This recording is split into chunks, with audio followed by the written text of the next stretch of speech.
It was just another Tuesday morning in the Capitol when the bombshell dropped. At 10:29 a.m., a short, cold statement popped up on the Supreme Tribunal's official feed. Chief Magistrate John Roberts resigns from the Grand Tribunal, effective immediately. No reason, no goodbye speech, no nothing. Just 13 words that hit like a sucker punch. Within minutes, the leaks started pouring out from inside the building. Insiders were texting reporters off the record. Roberts had been on secure calls for hours the night before, voice low and urgent.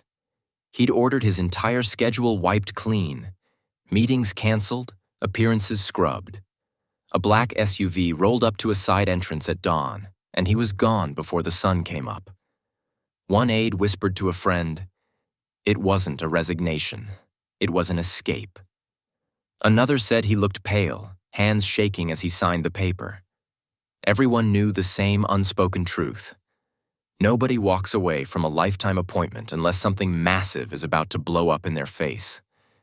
That's when people started paying attention to someone most folks had written off as a nobody. Jasmine Crockett. She was a freshman legislator from a small district, barely a year in office, the kind of person cable news barely mentioned. But Crockett had been quietly watching the tribunal for months. Not because she wanted headlines, she hated the spotlight, but because the numbers didn't add up. She kept seeing the same pattern. Big regulatory cases, the ones worth billions, almost always landed in favor of the exact same handful of multinational giants and shadowy foreign investment groups. Coincidence? Maybe once or twice, but every single time? No way. She didn't run to the press or scream on social media. Instead, she pulled together a small team of data nerds, guys who lived for spreadsheets and hated politics, and started digging. They requested public financial disclosures, cross-checked ruling dates with market moves, traced wire transfers that popped up right after decisions dropped. What they found made her stomach turn. Strange offshore accounts lighting up within 48 hours of major rulings, money sliding through shell companies in places most people couldn't even pronounce. Crockett stared at the screen one night and muttered to herself, "This isn't sloppy, this is deliberate." The real fireworks came in a windowless conference room on the third floor of the oversight building. The council was stacked with old-timers who'd spent decades protecting the system. They invited Crockett in, thinking she'd present some mild complaint and go home. Instead, she walked in with a stack of printouts and a USB drive, slammed the folder on the table, and started talking. "Gentlemen, and yes, it's still mostly gentlemen in here, look at these timestamps. Ruling issued at 3:17 p.m. on March 12th. $12 million moves through a Cayman trust at 3:41 p.m. Same pattern in 7 other cases. You want to call that coincidence? Fine, but I'm calling it corruption." The room exploded. One senior member shouted, "You're accusing the chief magistrate of selling justice?" Another slammed his fist. "This is reckless. You'll tank public confidence." Crockett didn't flinch. She pointed at the screen behind her where a simple chart showed the money trails lighting up like Christmas lights every time a favorable ruling landed. Public confidence is already tanking because people smell something rotten. You can yell at me all day, but these numbers don't lie. Give me clearance and a budget or explain to the press why you're covering this up. Silence fell. They hated her guts, but they knew she had them cornered. After 20 minutes of arguing, they grudgingly approved limited resources. Barely enough, but enough. That approval let her team run the big gun. A custom analytics engine borrowed from an old intelligence contact. Late one night, around 2 a.m., the machine finished crunching 2 years of data. The screen blinked red. 147 flags. 147 separate cases where a tribunal ruling worth serious money was followed, within 48 hours, by untraceable transfers to accounts tied to the same cluster of interests. Crockett sat alone in the dim office, coffee cold, staring at the number. Her hands were shaking, not from fear, but from the weight of it. This wasn't a few bad apples. This was a machine. Someone inside the highest court in the land was feeding billion-dollar decisions to people who turned them into profit before the ink was even dry. She leaned back in her chair, took a deep breath, and said out loud to the empty room, "Okay, you lit the match. Now I'm going to find the gasoline. She grabbed her phone, texted her team one line, "We just proved it's real," and started planning the next move. The fire was burning now, and Jasmine Crockett wasn't about to let it go out. Jasmine Crockett knew she couldn't do this alone anymore. The numbers were screaming corruption, but she needed people who could actually follow the money through the shadows. First, she tracked down Elin Farouk, a cryptographer who used to break codes for the Signal Intelligence Directorate before he got fed up with bureaucracy and went private. She found him in a tiny office above a coffee shop surrounded by screens and empty energy drink cans. Crockett laid out the pattern without sugarcoating it, rulings followed by instant offshore transfers, encrypted wallets lighting up like clockwork. Farouk didn't laugh or brush her off. He just nodded, cracked his knuckles, and said, "Give me the raw data. If it's hidden, I'll find it." Within days, he was pulling apart privacy mixers and onion-routed ledgers like they were cheap locks. Next came Dr. Celine Hart, the forensic economist who'd once taken down a banking cartel for dodging sanctions. Crockett met her at a quiet diner on the edge of town. No cameras, no recorders. Hart listened to the story, flipped through Crockett's printouts, and let out a low whistle.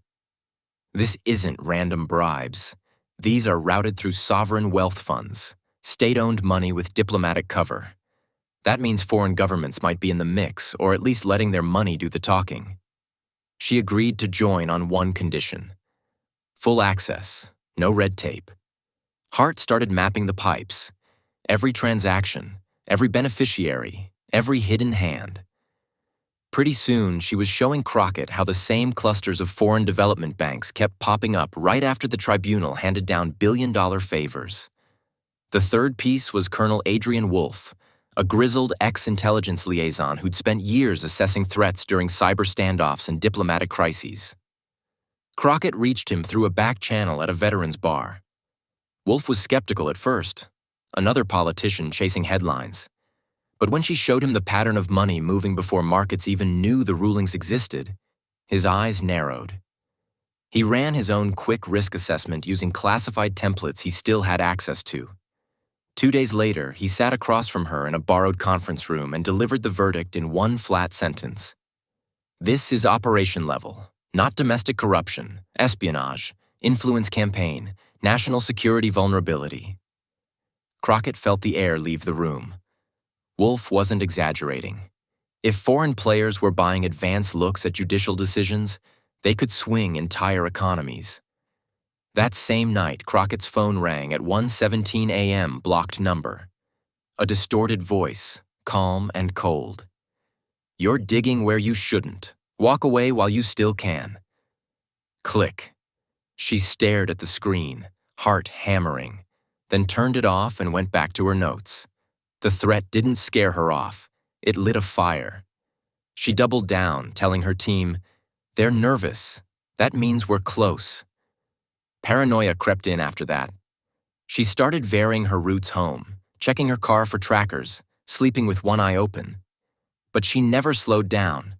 The breakthrough hit when Farouk finally cracked into a dark fiber network used by offshore compliance brokers. He was working alone in the basement server room, eyes bloodshot from hours of staring at packet captures. Around 4 a.m., the screen filled with decrypted strings, short, clinical messages referencing internal tribunal case codes.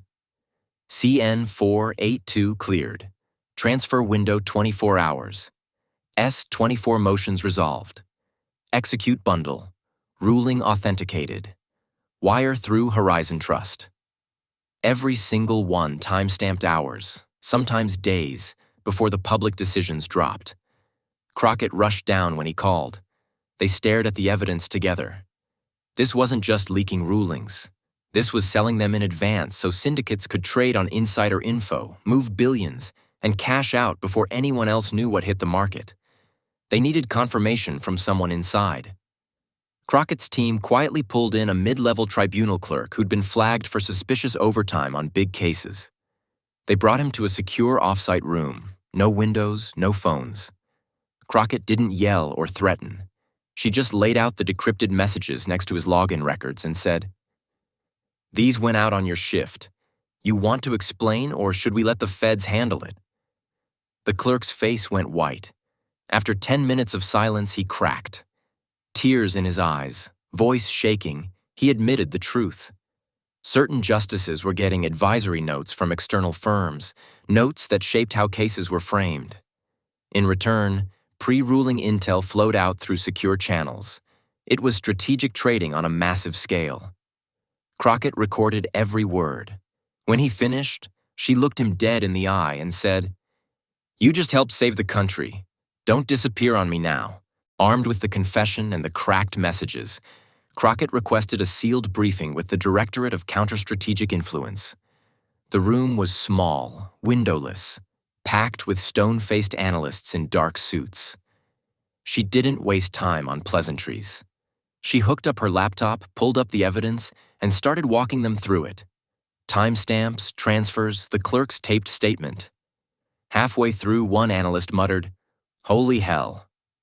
When she reached the end, she slammed the folder shut and said, "This isn't a few dirty judges. The tribunal opened the door. Internal breach. They're selling decisions to foreign interests for profit. That's treason in anybody's book." The room went dead quiet. No one argued. No one coughed. The lead analyst finally spoke.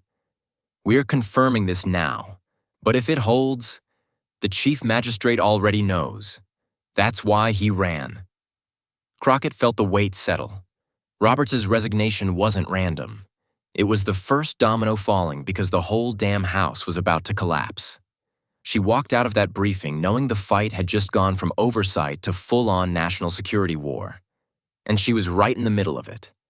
With Roberts gone and the public smelling blood, the government had no choice but to act fast, or at least look like they were acting. They announced the formation of the Commission for Judicial Integrity, a blue ribbon panel supposedly meant to restore trust in the courts. Everyone knew it was mostly damage control, a way to slow the bleeding and keep the markets from tanking harder.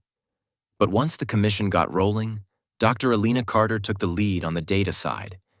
She was a mathematician who didn't care about politics, just patterns. She spent days staring at spreadsheets, court dockets, wire logs, and market spikes until she finally said it out loud in a quiet briefing. These aren't random payoffs. They're signals, coordinated, predictable, like code running in the background. She pulled everything together.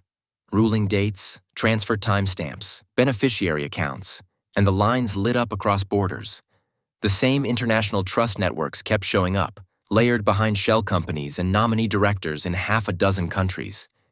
It wasn't a handful of dirty judges anymore. It was a connected web feeding off the system. Then the leak hit like a grenade. A 42-page memo from inside one of the shadowy consulting firms, Shardstone Strategies, dropped online overnight. No watermark, no sender info, just raw text listing names. Judges rated by compliance reliability, politicians tagged as deliverables, deputy solicitors scored on return timelines. It read like a venture capital pitch deck, except the product was influence over the justice system. The country lost its mind. Social media exploded. Cable news ran the pages on split screen. Protesters started gathering outside the tribunal building by the hundreds, then thousands. Signs read, "Justice for sale?" and "Who owns our courts?" Crockett saw her opening. She called for an emergency public hearing, subpoenaed one of the top consultants named in the memo. A slick lawyer named Victor Lang, who'd always stayed in the background. The hearing room was packed, cameras rolling live. Crockett didn't waste time. She put Lang on the stand and started walking him through the memo line by line. Page 17. You list Chief Magistrate Roberts as a high-value compliance asset. Explain that. Lang tried to dodge, mumbling about strategic advisory services. Crockett didn't let up. She projected the page on the big screen, zoomed in on the risk scores next to his name. This isn't advice. This is procurement. You treated rulings like inventory and judges like employees. Admit it. The room went dead quiet. Lang's face drained of color. Sweat beaded on his forehead. After a long pause, he cracked, voice shaking, barely above a whisper. It was structured, operational expense, not bribes. Calculated influence. We scheduled outcomes the way you schedule shipments. Gasps rippled through the crowd. Crockett leaned in. And who paid for the schedule? Lang looked down. Clients, private syndicates, they wanted results. We delivered. The hearing ended in chaos. Protesters outside swelled into the streets. By nightfall, the demonstrations had spread to 3 major cities. People weren't marching for parties anymore. They were marching because they felt robbed. The people at the top started vanishing right after that. Consultants resigned without explanation. Executives booked one-way flights. Some just stopped showing up to work. It wasn't panic. It was coordinated. Crockett's team tracked the movements, tight windows, same days across countries. Almost like extraction orders had gone out. Then came the voicemail. It hit a secure commission line at 3 a.m. A distorted voice saying only, "You're chasing spokes. Look for the hub." The recording auto-deleted after 3 seconds. They traced the metadata anyway. It bounced through proxies, but originated from a diplomatic data center inside the Ministry of Foreign Affairs. Crockett didn't hesitate. She got emergency clearance, pulled together a small tactical team including Wolf, and led a late-night raid on the facility. Guards tried to block the entrance, hands on holsters, shouting for warrants. Crockett held up the sealed order and said, "Step aside or explain to your bosses why you obstructed a national security op." After a tense standoff, guns half-drawn, radios crackling, they backed off. Inside, forensics pulled server logs showing encrypted bursts routed to foreign ministries right after big rulings. The metadata tied back to the same trust networks Carter had flagged. Crockett stood there in the server room, lights flickering, and realized the judges weren't the center. They were just pieces on someone else's board. The trails kept stretching outward until they hit Vestal and Keene, a low-profile private investment bank tucked away on a secrecy haven island. It wasn't a household name, but it handled billions for the ultra-wealthy and restructured assets for political influence plays. The commission started getting virtual testimony from witnesses abroad, former bankers, ex-consultants under protection deals. One of them, a former compliance officer from Nordland, went live on the screen during a closed session. He described how advisory memos were prepped by external firms and fed into the tribunal pipeline. Judges thought they were getting neutral expert analysis, he said, but we curated every word, dropped inconvenient facts, emphasized angles that favored our clients. Crockett took over the cross-examination herself, voice sharp. So the judges weren't bribed, they were spoon-fed. You turned the whole process into a bottleneck where influence slips in disguised as help. The witness nodded. Exactly. Control the input, control the output. No need to own every judge, just the choke points. Crockett slammed her hand on the table. And those choke points were yours. The room felt electric. For the first time, the system's weak spots were out in the open. Bottlenecks, filters, convenience as a weapon. The architecture wasn't invincible. It was just invisible until now. And Crockett was making damn sure it stayed visible. The first real punch landed overseas. A senior executive from Vestal and Keene, mid-50s, always in tailored suits, the kind of guy who never got his hands dirty, was grabbed at an airport in Breonna during what looked like a routine passport check. Handcuffs clicked, cameras flashed, and within hours the news was everywhere. Influence broker detained in international probe. Governments denied it was coordinated, but everyone knew better. It was the opening shot in what people later called the Quiet War. No tanks, no missiles, just frozen accounts, canceled visas, and executives suddenly retiring to places with no extradition treaties. Panic rippled through the networks. Phones went silent. Meetings got canceled. The architecture that had run so smoothly for years started to stutter. Crockett didn't wait for permission. She requested and got a private sit-down with the president in the residence basement. No aides, no recordings. She walked in with a thick binder and spread out satellite photos, contract filings, and wire traces on the table. Look at these rail lines, Mr. President. Energy ports, land acquisitions. Every single one got greenlit after a tribunal ruling that just happened to favor the same foreign-backed consortiums. Your signatures on half these approvals. The president's face tightened. He tried to push back. These are legitimate public-private partnerships. You're seeing ghosts. Crockett didn't blink. I'm seeing billions rerouted through trusts that list your campaign donors as silent partners. Either act now or watch the whole system collapse under the weight of what the public already suspects. Voices rose. He accused her of overreach. She accused him of looking the other way. By the end, he was rubbing his temples, promising to review urgently. Crockett left knowing he was scared, not of her, but of what came next if he didn't move. The leaks kept coming, faster now. Internal investment docs surfaced showing influence priced like any other commodity. Judicial steering package, $18 million projected ROI over 36 months. People read it and got angry in a new way. It wasn't left versus right anymore. It was citizens versus the clients who'd been renting their country. The breaking point came in a packed federal courtroom when a former tribunal clerk, mid-30s, nervous, under heavy protection, took the stand as a whistleblower. He testified that encrypted review briefs from outside firms were slipped into judges' inboxes before deliberations. They looked like neutral analysis, he said, voice cracking. But they stripped out arguments that hurt the clients and loaded up the ones that helped. Judges never knew. The courtroom erupted. Protesters outside heard the live feed and surged forward, pounding on the doors, chanting, "No more filters." Security tried to hold the line, but the crowd broke through glass panels. Chaos spilled into the halls, signs waving, people shouting, officers forming a human wall around the witness.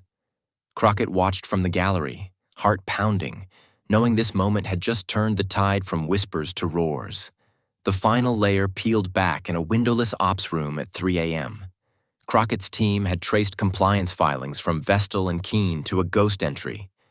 LC Group Strategic Allocation Fund. No address, no tax ID, just a code that kept appearing in old encrypted chats as the circle which allocates. Farouk ran one last brute force attack on a mirrored ledger they'd pulled from a seized server.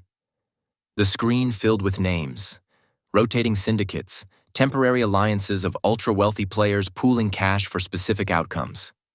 One entry, $47 million wired for favorable regulatory precedent in Solaris energy sector.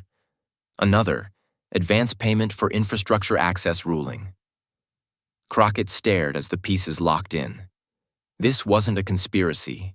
It was a marketplace. Clients rented judicial results the way companies rent ad space. She stepped out at dawn, called a press conference on the Capitol steps, and laid it bare.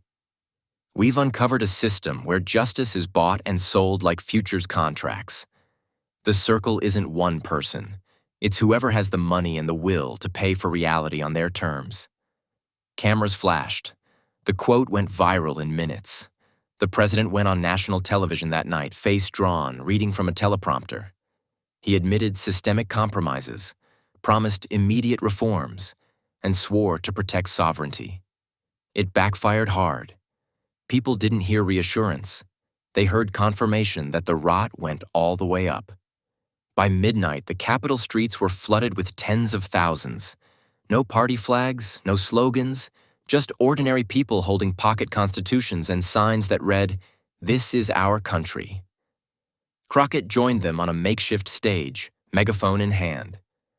"We're not asking for favors. We're taking back what's ours. Reforms start now. No more shadows, no more rentals."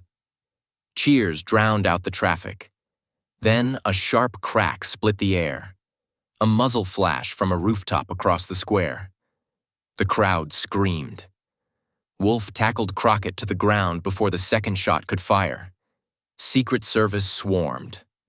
The shooter vanished into the night. Crockett stood up, blood on her sleeve from a graze, looked straight into the cameras still rolling, and said, "They're scared enough to shoot. That means we're winning."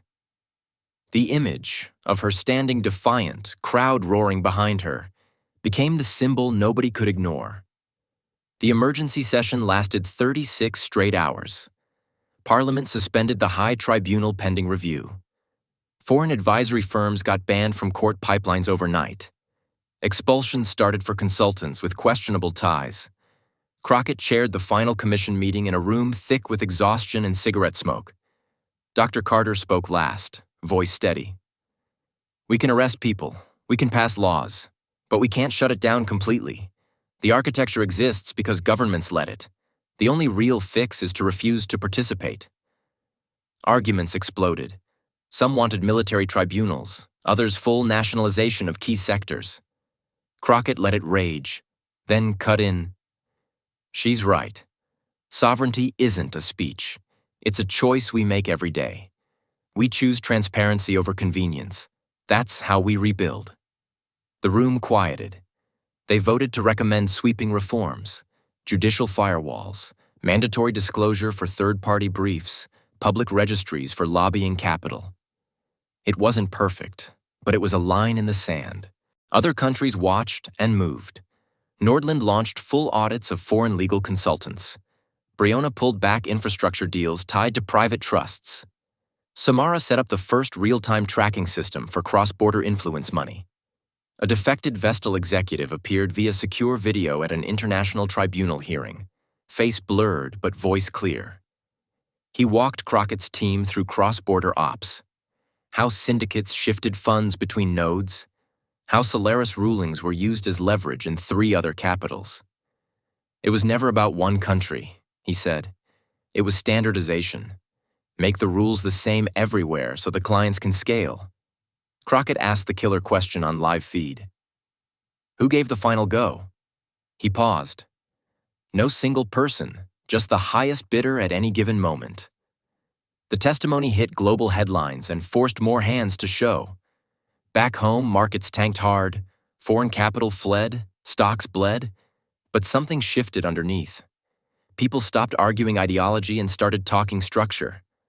How do we make sure the courts stay ours? How do we track the money? Crockett's team caught one last break. A sealed envelope delivered anonymously to her office. Inside was a digital file, Roberts's private confession, recorded months earlier on a burner phone. In it, he admitted everything. Pressure from interested parties, advanced leaks for personal gain, fear that exposure would destroy him. They played it at a public commission hearing. The former chief magistrate's voice filled the room, broken and small. "I became an asset because I convinced myself the system needed flexibility." Minutes later, arrest warrants went out. Roberts was picked up at a private airstrip trying to board a jet. The footage of him in cuffs, head down, closed one chapter and opened another. Crockett stepped away quietly after the reforms passed. No victory tour, no book deal. She gave one final speech on the same Capitol steps where the assassination attempt happened. "We didn't kill the beast. We just dragged it into the light. Stay awake. Keep watching the money. A country isn't a flag. It's the rules we refuse to let anyone rent." The crowd was smaller this time, but quieter, more determined. As she walked off stage, encrypted messages started flooding dark channels, syndicates trying one last counterleak to muddy the waters and discredit the evidence. Crockett's team was ready. They'd mirrored every server, backed up every file. The counterleak hit social media and died in hours, debunked point by point with time-stamped originals. The reforms held. The architecture didn't vanish, but it lost its grip. For the first time in years, people believed the structure could belong to them again. And that belief was the real explosion, one that kept burning long after the headlines faded. If stories like this keep you up at night wondering who really runs things, do me a favor, subscribe and turn on all notifications. I drop updates the second they break. You won't want to miss what's next.